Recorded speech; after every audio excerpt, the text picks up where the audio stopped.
Guys welcome करता हूं आपको आज के एक और नई वीडियो के साथ। और आज की इस वीडियो में मैं आपके साथ शेयर करूंगा कि हमने किस तरह अपने YouTube चैनल का नेम चेंज करना है या अपने YouTube चैनल का नेम एडिट करना है। दोस्तों, जो YouTube की एक नई अपडेट आई है, इसमें आप अपने YouTube चैनल का नाम सिर्फ 30 सेकंड में आप चेंज कर सकते हैं, जो कि एक टाइम सेविंग अपडेट है। तो आपने सबसे पहले अपने YouTube को ओपन करना है, ठीक है। YouTube को ओपन करने के बाद आपने सिंपली अपने इस आइकन पर क्लिक करना है, जो आपके YouTube चैनल का आइकन है, ठीक है। आपने इस पर क्लिक करना है। इस पर क्लिक करने के बाद आपने उसके बाद योर चैनल पर आपने क्लिक करना है। और उसके बाद दोस्तों आपके सामने कुछ इस तरह से आपको लेआउट नज़र आएगा। उसके बाद आपने इस पेंसिल पर आपने क्लिक करना है।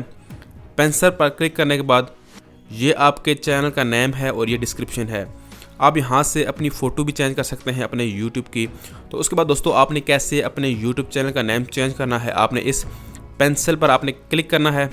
जैसे ही आप क्लिक करेंगे तो यहाँ पर आपका नेम ऑलरेडी आ रहा होगा। तो आपने इस पर कोई भी एक न्यू नेम ऐड कर देना है। फॉर एग्जाम्पल यहाँ पर मैं ऐड कर देता हूँ कि ये एक मेरे फ़ैन का चैनल है, तो मैं कोई भी यहाँ पर एक रैंडम नेम लिख देता हूँ, ठीक है। अब दोस्तों फॉर एग्जाम्पल यहाँ पर मैंने ये नेम लिख दिया, ठीक है। उसके बाद आपने सिंपली ओके पर क्लिक करना है, ठीक है। ओके पर क्लिक करने के बाद ये आपका नेम चेंज हो चुका है।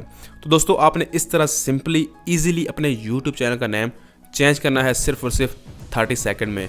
दोस्तों अगर आपको आज की वीडियो अच्छी लगी हो तो आपने चैनल को लाजमी सब्सक्राइब करना है। तो मिलते हैं एक नई वीडियो से, तुम्हें ख्याल रखिए। थैंक यू, अल्लाह हाफिज़।